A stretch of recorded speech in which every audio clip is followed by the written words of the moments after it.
Good evening and welcome. Wherever you are listening from, allow your body to become still. Let the weight of the day soften and fade. There is nothing you need to fix and nothing you need to prepare. Tonight, you are invited into a slow and ancient story shaped by dreams, patience, and unseen purpose. Breathe gently and let the night open quietly around you. Long after Abraham's tents had faded into memory, and long after Isaac's laughter had settled into history, the promise continued its slow movement through generations. Time passed, not in urgency, but in waiting. The land changed hands, seasons turned, and families grew. From this unfolding line came Jacob, a man whose life had been shaped by struggle, endurance, and hard-earned blessing. Jacob had wrestled for his future. He had labored long years for love. He had known exile, fear, and reconciliation. From his household came 12 sons, each born into a family already thick with history. They were brothers bound not only by blood but by rivalry, comparison, and inherited expectation. Among them was Joseph. Joseph was born when Jacob was already advanced in years, and because of this, Joseph held a particular place in his father's heart. Jacob saw in him something tender and promising. Joseph was not the strongest among his brothers. He was not the loudest. He did not command attention through force. Instead, he watched. He listened. He noticed what others overlooked. Jacob's affection for Joseph was not hidden. It took visible form in a finely crafted robe, richly colored and carefully woven. The robe required time, skill, and intention. It marked Joseph as favored. It distinguished him. What Jacob intended as love became, in the eyes of the brothers, separation. Joseph's brothers labored in the fields day after day. They knew the harshness of sun and dust. They carried the responsibility of tending flocks and defending territory. When they returned home and saw Joseph wearing the robe, resentment settled into their thoughts. They felt unseen. They felt diminished. Comparison became their constant companion. Resentment does not arrive suddenly. It grows quietly. It waits. It hardens. Joseph, still young and untested, began to dream. His dreams did not announce themselves gently. They arrived vivid and symbolic, carrying images that lingered long after waking. In one dream, Joseph and his brothers were binding sheaves in the field. Joseph's sheaf rose and stood upright. The sheaves of his brothers gathered around and bowed. In another dream, the sun, the moon, and 11 stars bowed before him. Joseph spoke of these dreams openly. He did not speak with cruelty. He did not speak with intention to dominate. He spoke because he did not yet understand that dreams carry weight beyond their images. His brothers understood the meaning clearly. They heard authority, they heard future power, and they hated him for it. Even Jacob was unsettled. He rebuked Joseph gently, yet he stored the dreams quietly in his heart. He knew that some visions do not reveal themselves quickly. They wait. Time passed, and the tension remained. One day, Jacob sent Joseph to check on his brothers who were tending flocks far from home. Joseph obeyed without hesitation. He left the safety of familiar ground and walked across open land, the robe moving softly against his steps. He did not know how far the journey would carry him. He did not know that it would divide his life into before and after. When Joseph finally found his brothers near Dothan, they saw him approaching from a distance. Recognition came first, then anger followed. "Here comes the dreamer," they said. Words sharpened, thoughts darkened. Some spoke of killing him and ending the dreams forever. Others argued. Reuben, the eldest, intervened. "Do not shed blood," he said. "Throw him into this cistern instead." The cistern lay nearby. It was empty, dry, deep. Joseph was seized. Hands pulled at him. The robe was stripped away. Its color vanished from the moment. Joseph cried out as he was lowered into darkness. Stone walls closed around him. The air was cold. Above him, voices argued, then drifted away. Silence followed. From the bottom of the cistern, Joseph could see only a thin circle of sky. He called out. No answer came. While Joseph waited below, his brothers sat down to eat. The ordinariness of the meal stood in sharp contrast to what they had done. Life continued above ground. As they ate, a caravan appeared in the distance.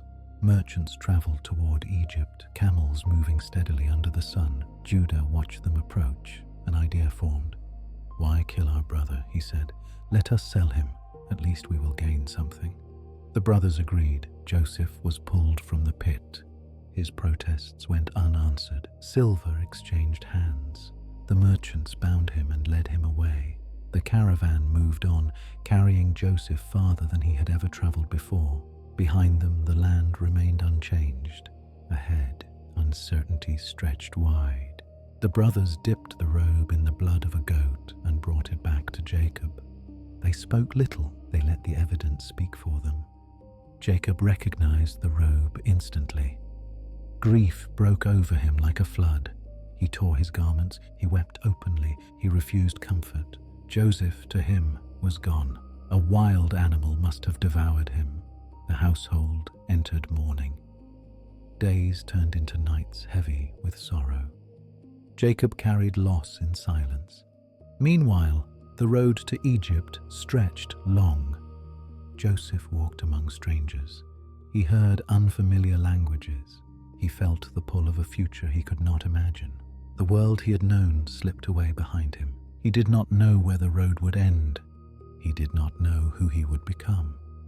He only knew that the journey was moving forward, and so began a life shaped not by choice, but by endurance.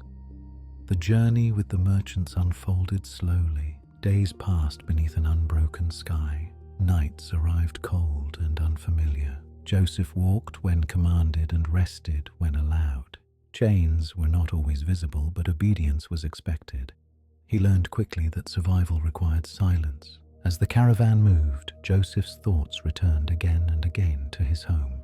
He remembered the sound of sheep settling at night. He remembered his father's voice. He remembered the warmth of the robe that now belonged to memory alone.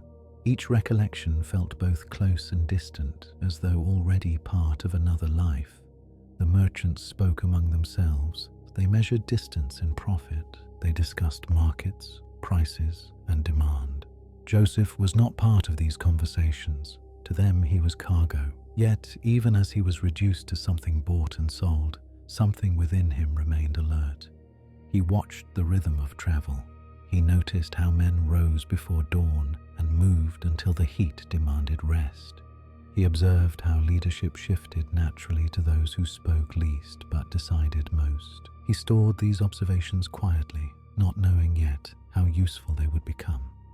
At night, Joseph lay awake listening to unfamiliar sounds. The desert carried noise differently than home. Wind moved freely. Animals called in the distance. Stars stretched endlessly overhead. He remembered his dreams and wondered whether they had caused his suffering or foretold something yet unseen. Fear visited him often, not sudden panic, but a steady unease. Fear of being forgotten, fear of losing himself, fear that his life had already been decided by others. Yet beneath fear, something else stirred, a quiet endurance. An instinct to remain attentive rather than bitter. Joseph did not yet have language for faith shaped by hardship, but the foundation was being laid. The caravan eventually reached the outer regions of Egypt. The landscape changed. Stone replaced open land. The air felt heavier, shaped by water and civilization. Canals cut through the earth. Structures rose where fields ended. Joseph saw a world more ordered than anything he had known. Egypt moved with rhythm and precision. Everything had a place, everything had a purpose. As they entered the city, noise surrounded him. Voices overlapped. Animals crowded narrow streets. The smell of water, stone, and labor filled the air. Joseph felt small within the movement of it all. He was led to a marketplace. People examined him without seeing him. Hands gestured, coins exchanged. His future shifted again. He was sold to a man named Potiphar, an officer of Pharaoh and captain of the guard. Joseph did not know the name's weight. He only knew that his life would change once more. As Joseph followed Potiphar's servants away from the market, the last threads of his former life fell away. There would be no return to the field, no immediate rescue, no explanation. The world he had known was gone. Yet even as loss settled around him, something unseen remained. The same presence that had shaped dreams had not departed. Though Joseph could not yet understand it, the path unfolding before him was not random. It was only the beginning.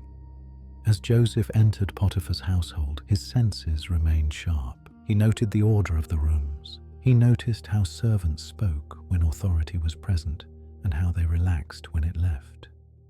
He observed the unspoken rules that governed movement and speech. Though he was a foreigner, though he was enslaved, he refused to become careless. Work was given to him quickly, simple tasks at first, carrying water, cleaning stone floors, running messages. Joseph completed each task thoroughly, without complaint. He did not rush, he did not resist. He learned that even small duties shape character.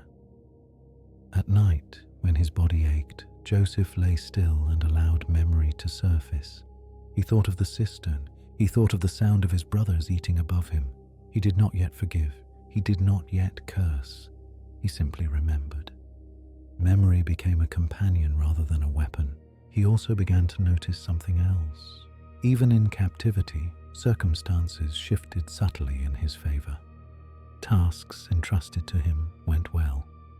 Order followed his presence. Those who worked near him benefited.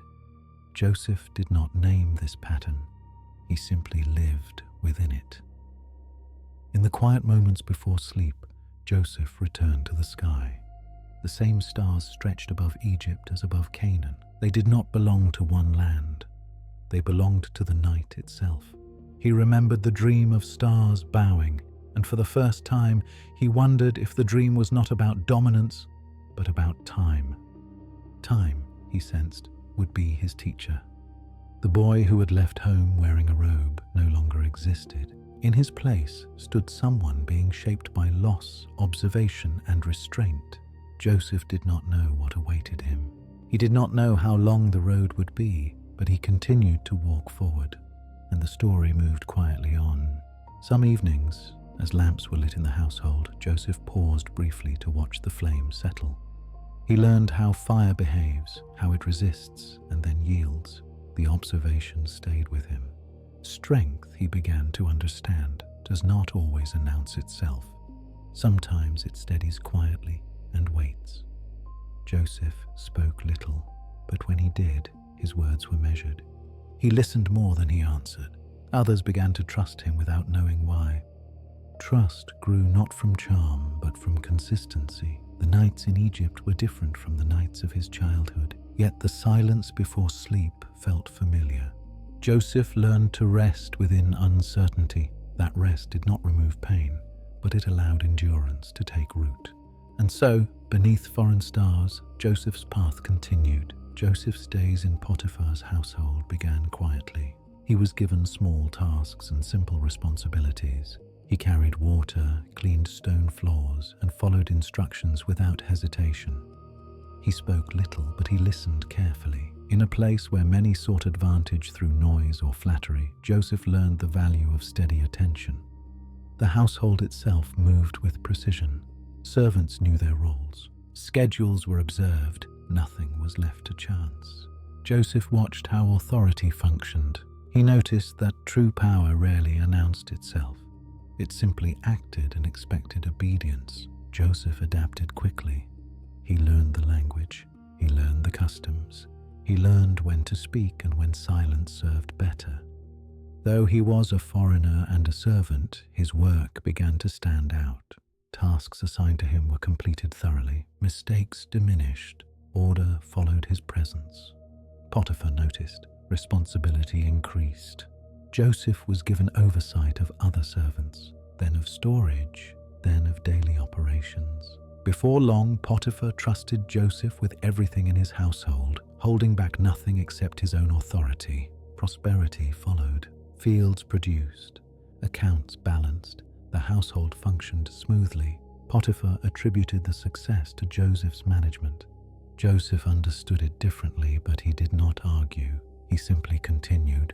Joseph grew into adulthood in Egypt. Time changed him. Hardship refined his patience.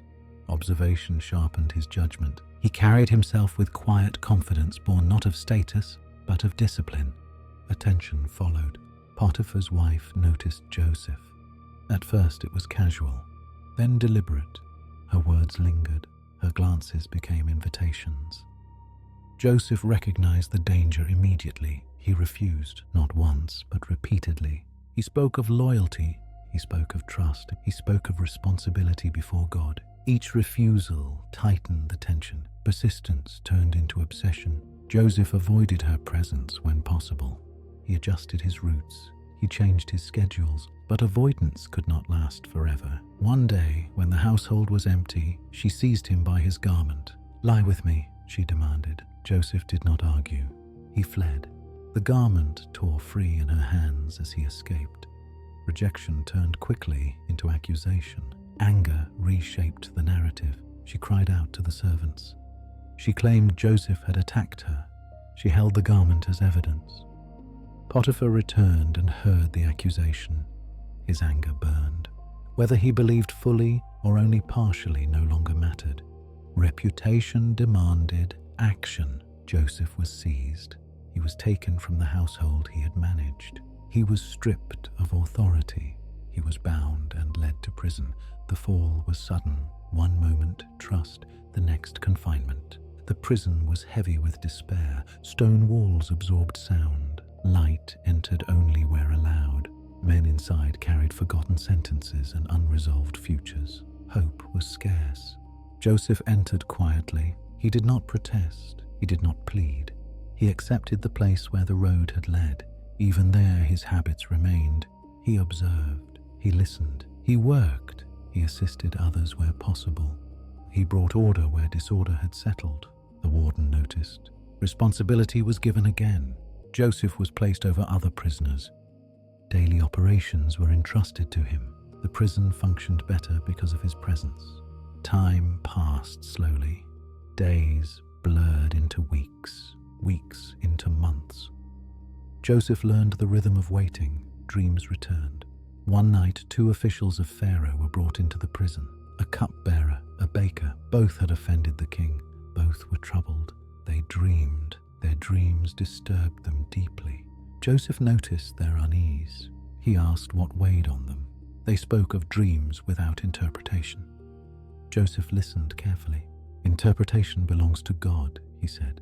"Tell me your dreams." The cupbearer dreamed of a vine with 3 branches. He saw grapes ripen. He pressed them into Pharaoh's cup. Joseph spoke gently. "In 3 days," he said, "you will be restored to your position." The baker dreamed of baskets of bread eaten by birds. Joseph spoke honestly. "In 3 days," he said, "you will be executed." Both interpretations came true. Before the cupbearer left, Joseph spoke quietly. "Remember me," he said. "Mention me to Pharaoh. I was taken unjustly." The cupbearer agreed, then forgot. Silence returned. Years followed. Joseph remained. Yet even forgotten years shape purpose. The days after the cupbearer's departure stretched long and indistinct. Joseph noticed the absence immediately. One fewer voice, one fewer presence. The prison returned to its usual rhythm of quiet endurance. Hope had risen briefly, then settled back into stillness. Joseph did not allow bitterness to take root. He acknowledged disappointment, then returned to his duties. Routine became his anchor. Each morning he checked on the prisoners assigned to his care. Some were ill, some were angry, some had given up speaking entirely. Joseph treated each with steady attention. He did not promise release, he offered consistency. Consistency changes spaces. Men who expected neglect received order. Conflicts softened. Silence became less heavy. Joseph learned that leadership does not require recognition. It requires presence. It requires fairness. It requires patience. Years passed, seasons changed beyond the prison walls. Joseph marked time by small signs. Light shifted, temperatures changed, occasionally news from outside filtered in through guards. The cupbearer did not return. Joseph accepted the forgetting. Dreams continued to visit him. He did not share them. He pondered them privately. They had changed. They no longer spoke of elevation. They spoke of endurance. Joseph's understanding deepened. Dreams were not promises of speed. They were revelations of direction. One night, as Joseph lay awake, he reflected on the path that had led him there. The pit, the caravan, the household, the accusation, the prison. Each place had shaped him differently. Each loss had stripped something away. Each responsibility had added something new. He realized that the boy who had spoken dreams freely no longer existed. In his place stood a man shaped by restraint. In the prison, Joseph learned to read people more carefully than ever before. He learned which silences meant fear, which silences meant guilt, which silences meant exhaustion. He learned when to speak and when speech would only disturb what little peace remained. He learned that justice does not always arrive on schedule. Sometimes it is delayed, sometimes it seems absent, yet meaning can still grow in its absence. The warden trusted Joseph completely. Joseph oversaw distribution of food. He managed labor assignments. He settled disputes. The prison ran efficiently, yet Joseph never mistook responsibility for freedom. Chains remained. Doors remained locked. Hope remained measured. At times, anger surfaced. At times, grief returned unexpectedly. Joseph allowed these emotions to exist without letting them rule. He learned to carry them without being consumed. Faith, he discovered, was not dramatic. It was quiet persistence. It was rising each day without certainty. It was choosing integrity even when unseen. The years in prison lengthened Joseph's patience. They slowed his expectations. They prepared him for something larger than immediate relief. Though Joseph did not know it, the forgetting of the cupbearer was not neglect. It was timing.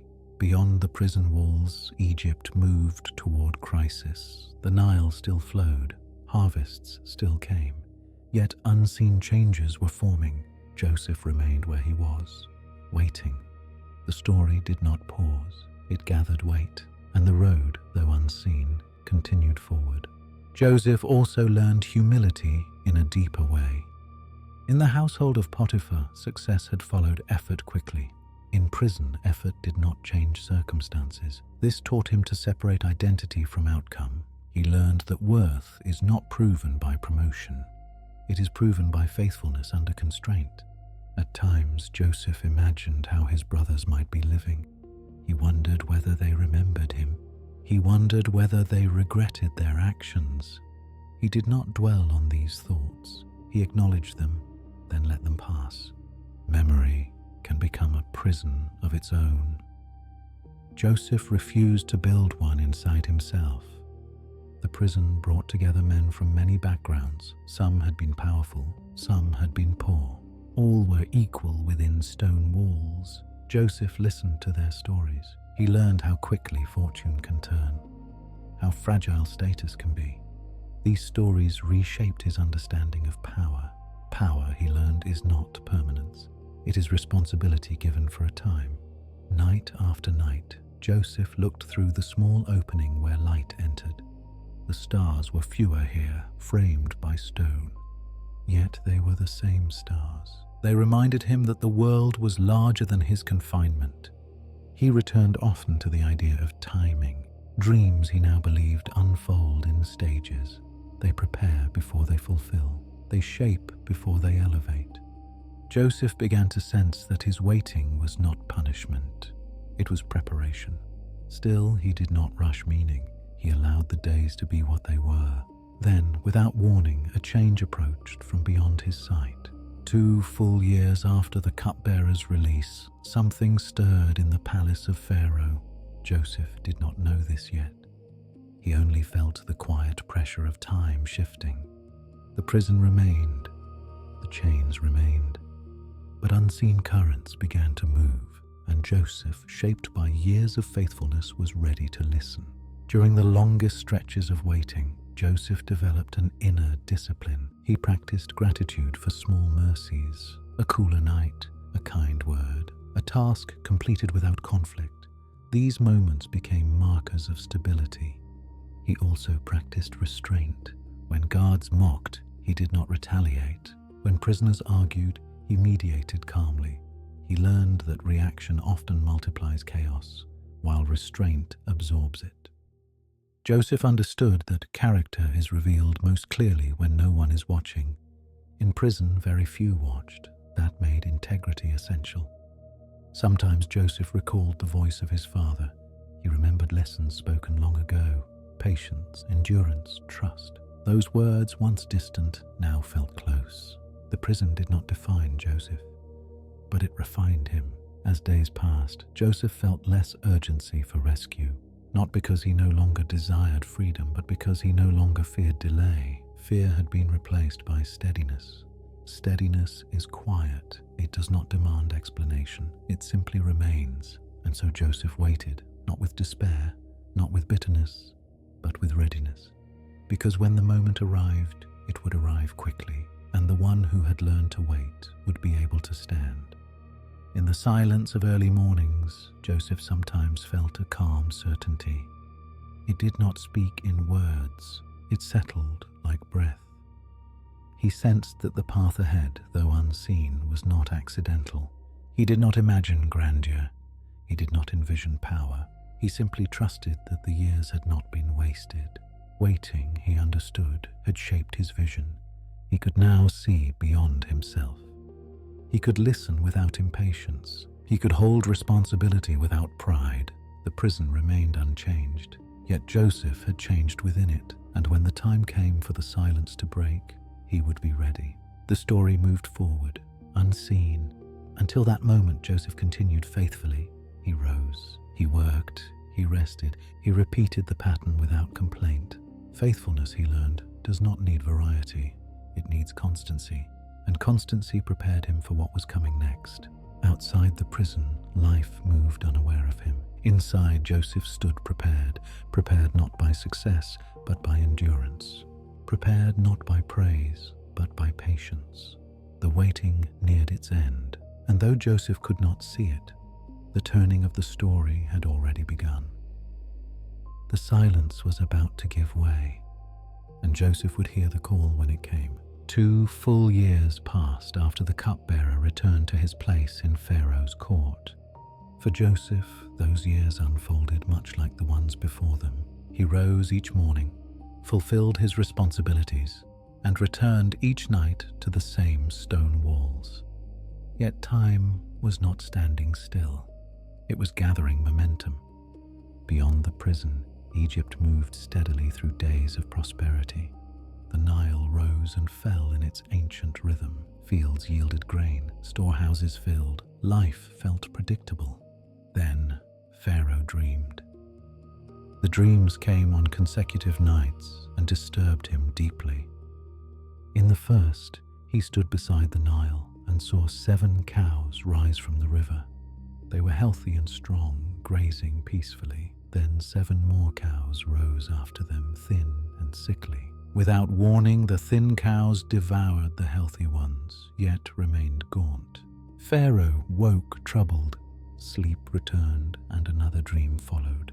7 ears of grain grew on a single stalk, full and good. Then 7 ears, thin and scorched by the east wind, sprouted after them. The thin ears swallowed the good ones.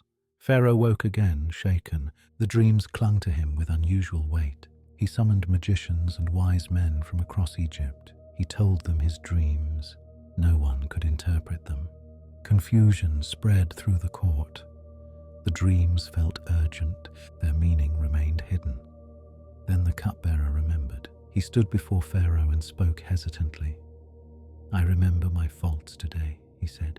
When Pharaoh was angry with his servants, there was a young Hebrew in prison. He interpreted our dreams, and they came true exactly as he said. Pharaoh ordered Joseph brought immediately. Joseph was taken quickly from the dungeon. He was shaved, he was washed, he was clothed in clean garments. Within hours, he stood before the most powerful man in the land. Pharaoh spoke directly. "I have heard it said that you can interpret dreams," Joseph answered calmly. "It is not in me," he said. "God will give Pharaoh an answer of peace." Pharaoh described his dreams. Joseph listened carefully. He did not interrupt, he did not rush. Then Joseph spoke. "The dreams are one," he said. "God has shown Pharaoh what he is about to do. 7 years of great abundance are coming throughout the land of Egypt. After them, 7 years of severe famine will follow. The abundance will be forgotten. The famine will consume the land." Joseph continued, "The doubling of the dream means the matter is fixed by God, and God will bring it about soon." Then Joseph went further. He offered counsel. "Let Pharaoh select a wise and discerning man," he said. "Place him over the land of Egypt. Let overseers collect 1/5 of the harvest during the years of abundance. Store the grain for the years of famine, then the land will not perish." The room fell silent. Pharaoh looked at his servants. "Could we find anyone like this man?" he asked. "In whom is the Spirit of God?" Pharaoh turned to Joseph. "Since God has shown you all this," he said, "there is none so discerning and wise as you. You shall be over my house, only the throne will be above you."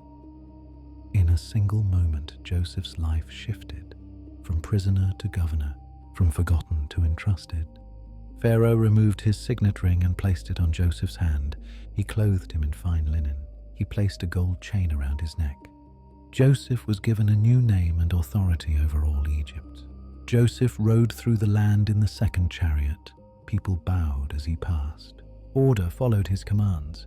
Joseph was 30 years old when he entered Pharaoh's service. The years of abundance came exactly as foretold. Fields produced beyond expectation.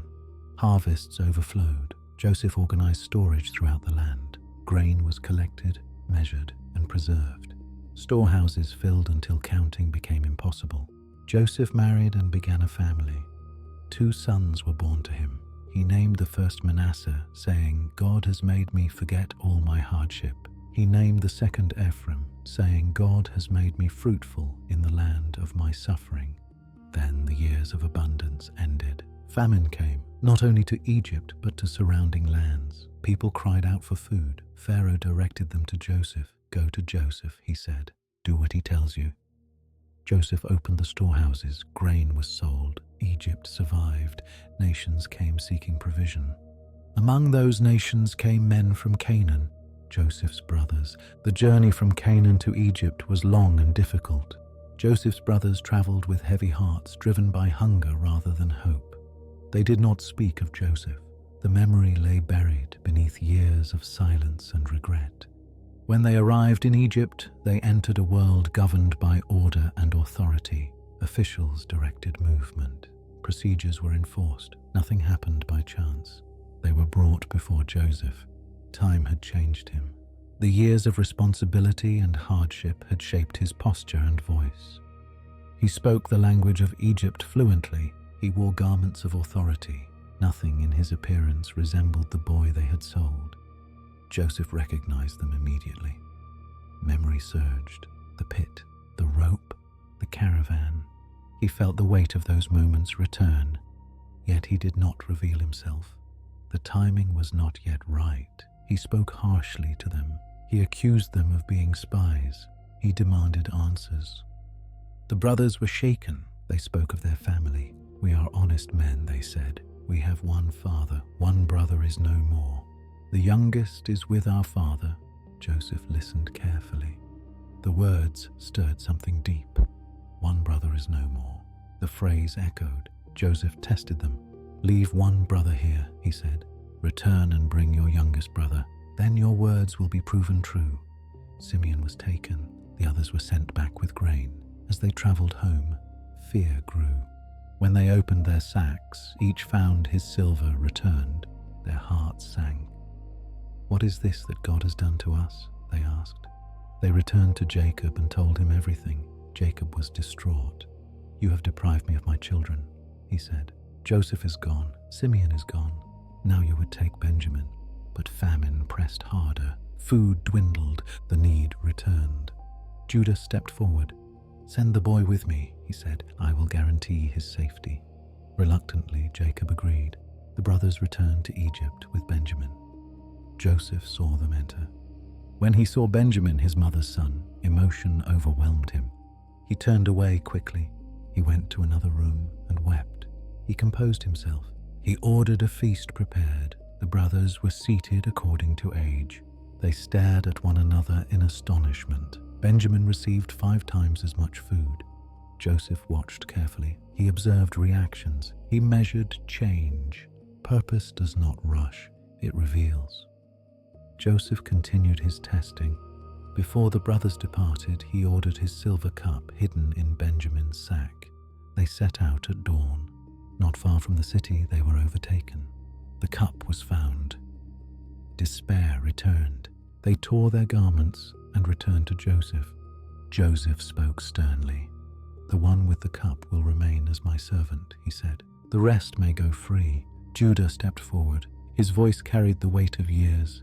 He spoke of their father. He spoke of Benjamin. He spoke of responsibility and loss.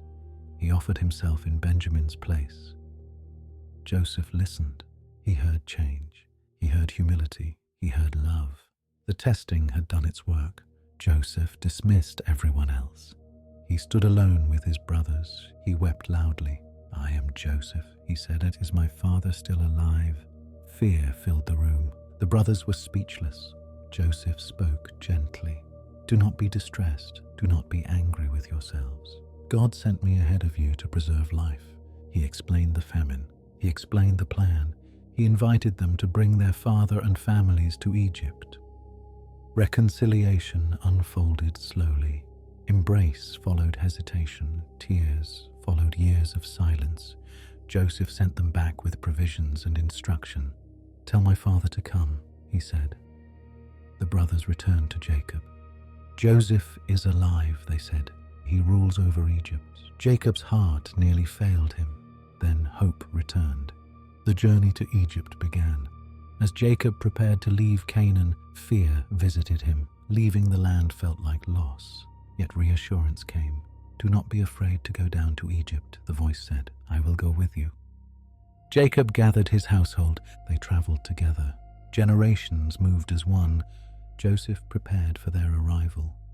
He organized land in Goshen. He arranged provisions. He rehearsed the moment in his mind. When Jacob arrived, Joseph went out to meet him. Father and son embraced. They wept together. Years of grief dissolved in a single moment. Joseph presented his family to Pharaoh. Pharaoh welcomed them. They settled in Goshen. The famine continued. Joseph managed distribution wisely. Egypt survived. The surrounding nations depended on his leadership. Through it all, Joseph remembered the pit. He remembered the prison. Those memories kept him grounded. Purpose had not erased pain. It had transformed it. Joseph's authority required balance. He listened to the cries of the hungry. He enforced structure. He preserved dignity where possible. He learned that leadership during crisis reveals character more clearly than success. People brought livestock, then land. Joseph ensured survival without chaos. The system held. Joseph visited his father often. They spoke quietly. Jacob blessed him. Years passed. The famine eased. Life stabilized. Joseph watched his children grow. He taught them memory. He taught them patience. He did not forget where he had come from. He did not forget who he was. The dreams of his youth had unfolded, not as he imagined, but as they were meant to. In quieter moments, Joseph reflected on timing. He understood now that dreams are not commands. They are invitations. They ask a person to endure before they allow a person to lead. Joseph had learned restraint in the household, integrity in temptation, patience in prison, wisdom in authority. Each place had prepared him. The brothers who once bowed in fear now bowed in gratitude, not to Joseph alone, but to the mercy that had preserved them. Joseph did not demand apology. He accepted change. The famine eventually loosened its grip. Fields recovered. Trade resumed. Yet the lessons remained. And as the story settled into stability, Joseph rested in the knowledge that the path, though painful, had not been wasted. Leadership, Joseph discovered, does not end with crisis. It continues in maintenance. It continues in fairness. It continues in remembering the vulnerable. He walked the storehouses and remembered hunger. He passed through the courts and remembered chains. These memories did not weaken him. They steadied him. When disputes arose, Joseph listened. When fear surfaced, Joseph spoke calmly. When power tempted, Joseph restrained himself. Time did not erase his humility. It reinforced it, and so the man who had once waited in silence now governed with wisdom shaped by waiting. The story moved toward its final chapter. The night grows quieter, and the road continues. What once seemed like delay had become alignment. What once felt like loss had become preparation. Joseph no longer questioned the road that shaped him. He honored it, and in that quiet understanding the chapter closed. The story did not hurry. It settled steady and complete. It rested there, for a moment, quiet. Jacob lived many years in the land of Egypt. The move that once felt like exile slowly became shelter. Goshen provided pasture for flocks and space for families to grow. What famine had driven now became a place of preservation. Joseph visited his father often. Their conversations were quiet. They spoke less of loss and more of memory. Jacob, aged and reflective, often asked Joseph to recount the road that had led him there. Joseph spoke honestly. He did not soften the pain. He did not dramatize the triumph. He told the story as it had been lived. As Jacob's strength faded, he called his sons to him. He blessed them one by one. His words carried both prophecy and reflection. To Joseph, he spoke of fruitfulness and endurance. He remembered the bitterness of loss. He acknowledged the restoration.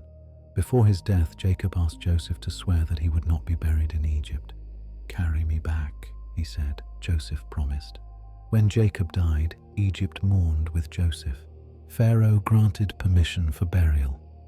A great procession formed. Joseph traveled back to Canaan with his brothers and many officials. The journey retraced old paths. Memories surfaced at every turn.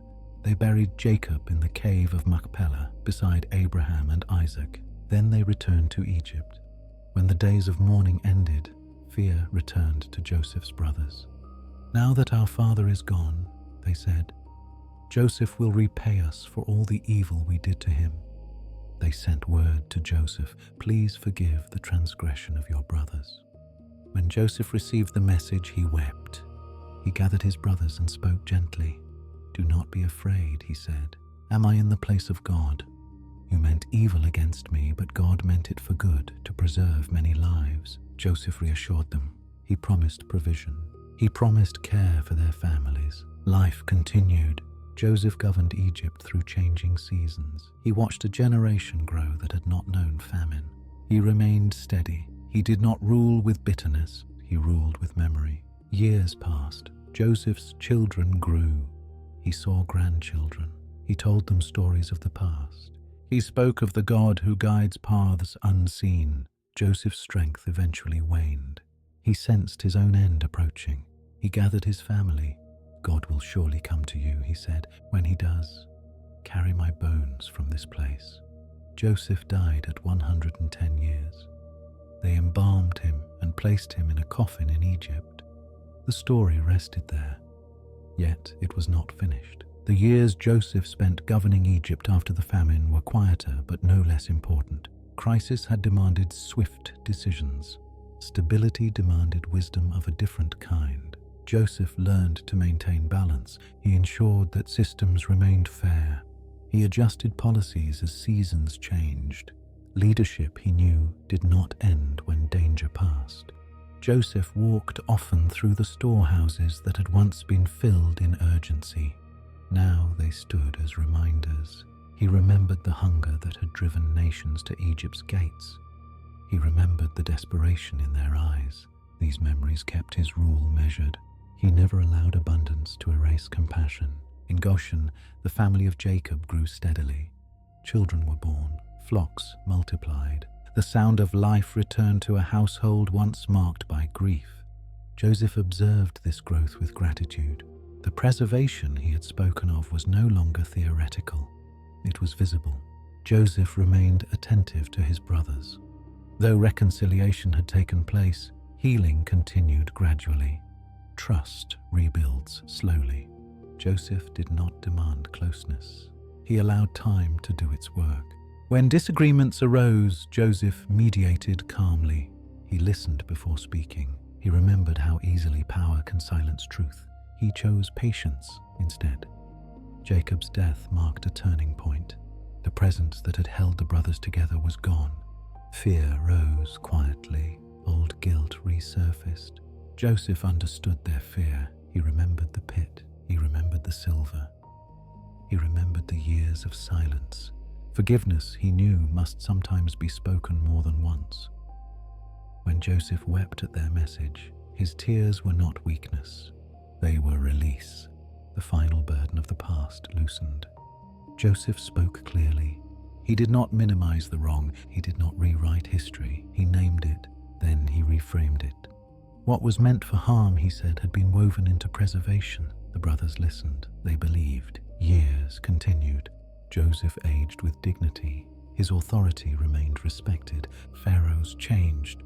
Joseph adapted. He served without clinging to position. He taught his sons about patience. He told them of the pit, not to frighten them, but to ground them. He told them of prison, not to glorify suffering, but to explain endurance. He told them of the palace, not to inspire ambition, but to illustrate responsibility.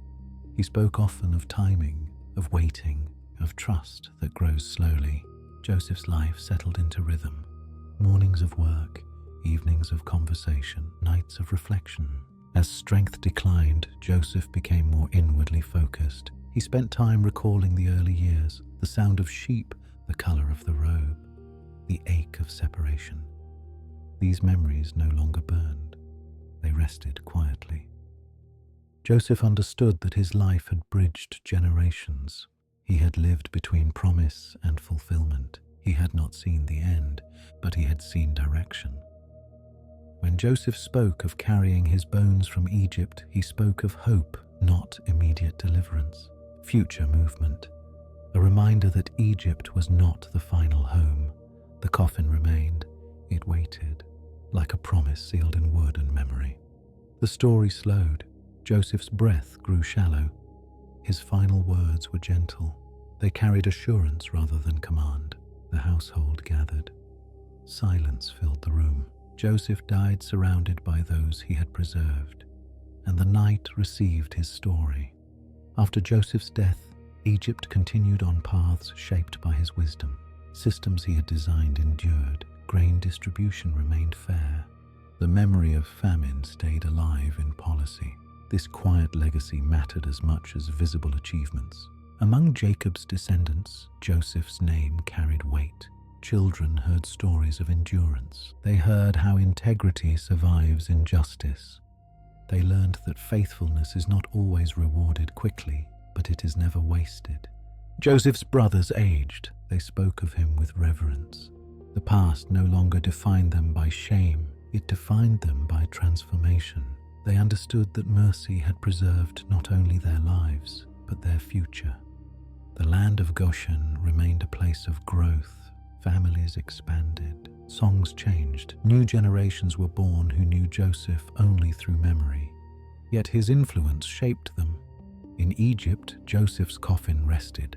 It stood as a quiet symbol, not of death alone, but of expectation. It reminded those who knew its meaning that the story was still moving. Time passed. The rhythm of life replaced the urgency of crisis. Egypt prospered. So did Jacob's descendants. Joseph's sons, Manasseh and Ephraim, carried forward the lessons of their father. They remembered both hardship and provision. They understood that identity is shaped by response, not circumstance. As the years unfolded, the memory of Joseph became woven into collective history, not as a tale of revenge, not as a tale of sudden fortune, but as a story of patience and purpose. The people learned that waiting is not absence, it is preparation, and the story, though settled, remained open-ended. In quieter evenings, elders spoke of Joseph as a man who listened. They recalled how he never raised his voice in anger, how he never flaunted power, how he never forgot where he had come from. They remembered how Joseph responded when wronged, not with vengeance, but with restraint. These stories shaped values. Children learned that character outlives position, that faithfulness can carry families through famine, exile, and uncertainty. The land Joseph governed changed hands after his passing. New leaders rose, yet the systems he established continued to function. That continuity spoke louder than monuments. Joseph's life demonstrated that influence does not end at death. It echoes through practice and memory. In Goshen, life grew simpler again. Fields were worked, meals were shared, worship remained quiet and personal. The family remembered the God who guides unseen paths. They remembered Joseph's words, "Carry my bones from this place." The sentence lingered. It became a reminder that comfort should never erase direction, that settlement should not replace hope. Joseph had lived between worlds, between Canaan and Egypt, between promise and fulfillment, between suffering and authority. His story rested, but it pointed forward. As decades unfolded, Egypt changed. New rulers arose who did not remember Joseph. Power shifted, policies hardened. The descendants of Jacob began to feel the weight of being foreigners again. Yet Joseph's story remained. It offered perspective. It reminded them that hardship does not cancel purpose. They spoke of the pit and the palace, of prison and authority. They taught that God's work often moves quietly beneath visible events. Joseph's life became a lens through which future suffering would be understood. A reminder that deliverance may not arrive immediately, but it arrives in time.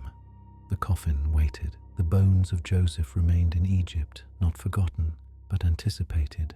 They rested as a promise that movement would come again. And so the chapter closed, not with finality, but with expectation. The value of Joseph's life was not found in how quickly he rose, but in how faithfully he walked.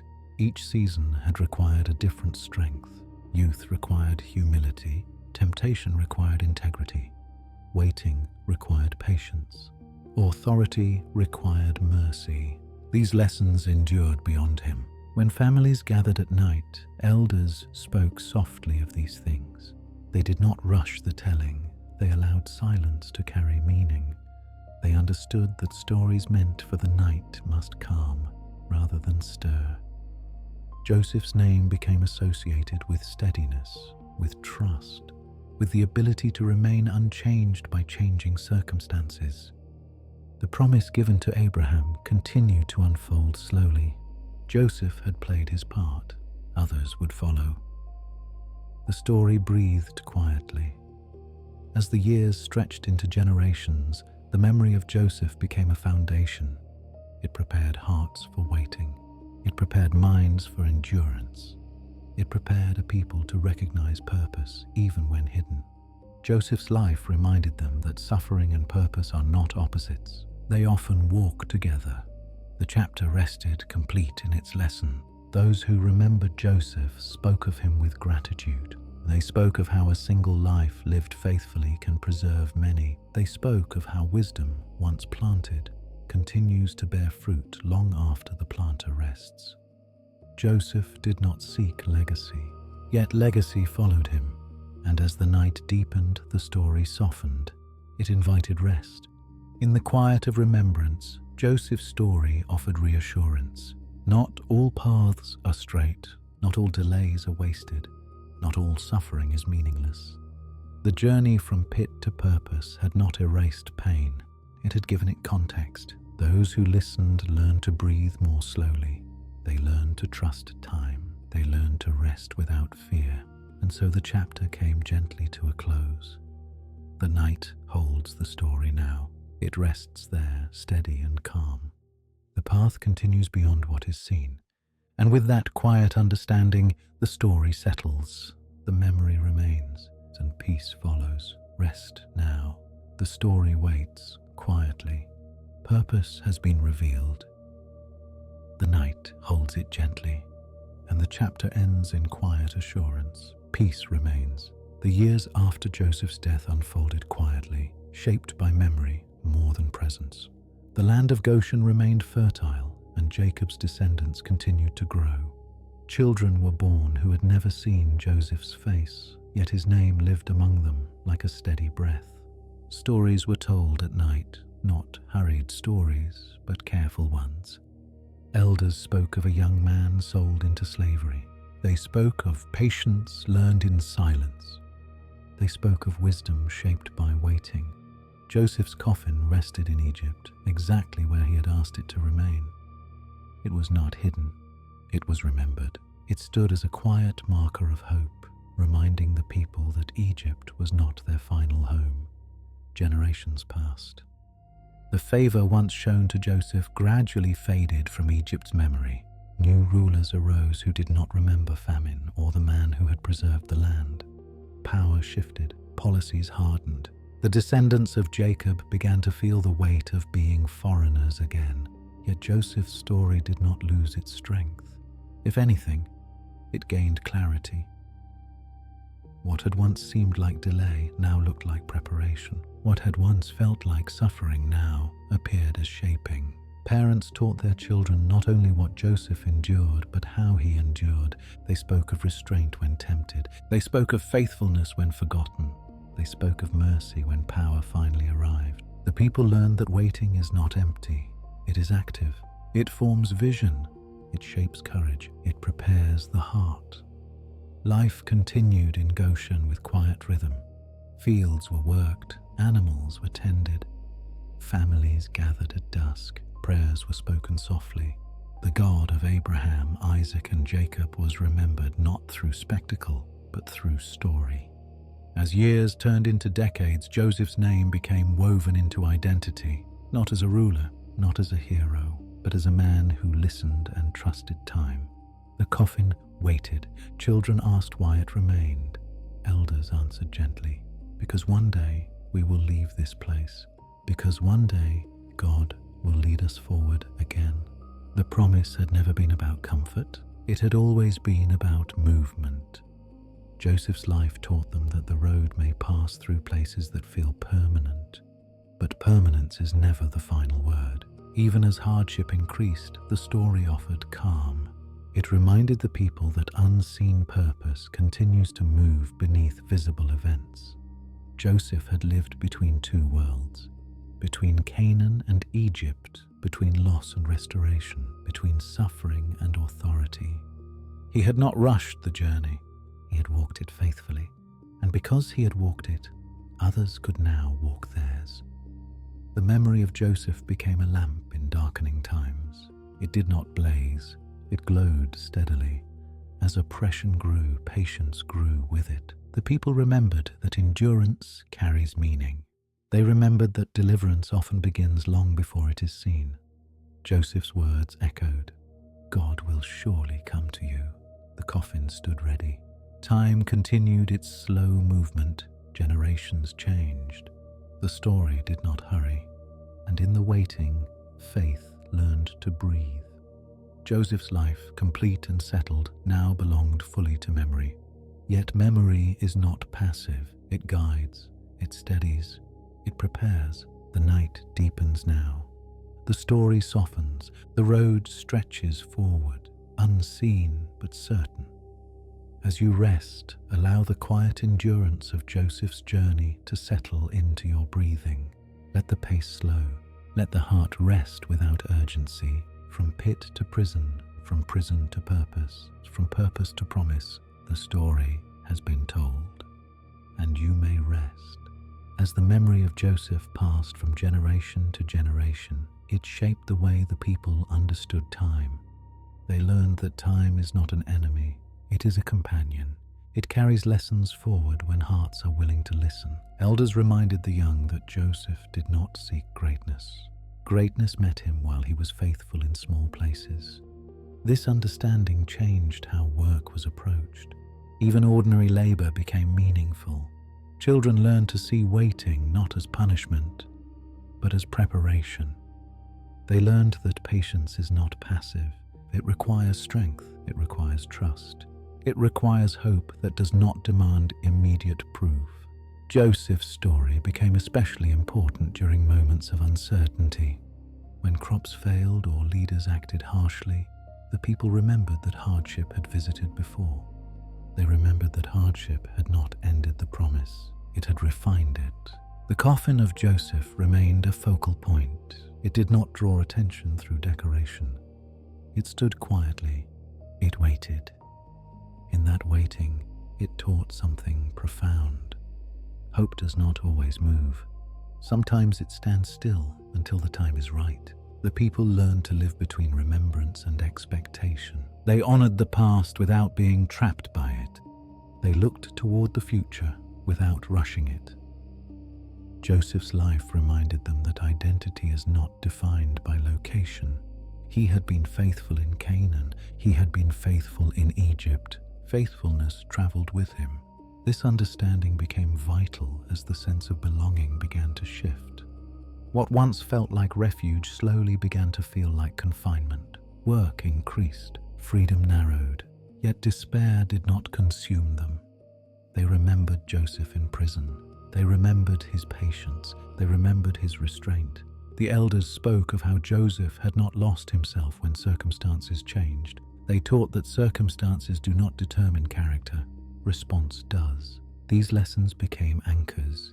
At night, when families gathered, stories were told softly. They were not told to stir emotion. They were told to calm fear. They were told to remind hearts that endurance has meaning. Joseph's story was not one of quick rescue. It was one of slow alignment. This made it especially powerful. As years passed, new challenges arose, harder labor, stricter control. The sense of being guests faded. The reality of being oppressed emerged. Yet even then, the story held. Joseph had not escaped suffering by avoiding hardship. He had moved through it. The people began to understand that deliverance often requires patience before power. It requires trust before triumph. The coffin waited. Children who once asked questions grew into adults who understood the answer. One day they would carry Joseph with them. One day the waiting would end. Until then, they lived, they worked, they remembered. Joseph's life continued to speak without words. As the generations multiplied, the descendants of Jacob began to sense a shift in the air. The land that had once welcomed them now pressed against them. Their numbers were seen as threat. Their difference became reason for control. Yet even as fear grew, the elders spoke of Joseph's calm. They reminded the people that fear is loud, but purpose is steady. They encouraged listening rather than panic. Joseph's life provided a framework for endurance. He had not resisted the road. He had walked it. He had adapted without surrendering identity. This balance became essential. In times of injustice, the people remembered how Joseph responded when wronged. He did not abandon integrity. He did not become what harmed him. He remained rooted. This memory restrained bitterness. It encouraged restraint without surrender. The coffin remained present. It did not gather dust. It gathered meaning. It reminded them that Egypt was a chapter, not a conclusion. Joseph had known this. That was why he asked for his bones to be carried, not because he rejected Egypt, but because he trusted movement. Movement was part of the promise. The people began to sense that movement would come again. Not immediately, not easily, but certainly. The quiet endurance of Joseph's story prepared them to recognize the moment when it arrived. Until then, life continued. Children laughed, meals were shared, faith remained personal and steady. Joseph's story was not told to inspire impatience. It was told to cultivate readiness. The road ahead would be long, but they had learned how to walk. In the evenings, when the work of the day was complete, families gathered under open skies. Stars appeared one by one. the same stars Abraham had counted, the same stars Joseph had once seen through a narrow opening in prison stone. These stars became symbols of continuity. They reminded the people that their story did not begin in Egypt, and it would not end there. Joseph's endurance connected past and future. He had lived long enough to see promise preserved but not completed. That too was a lesson.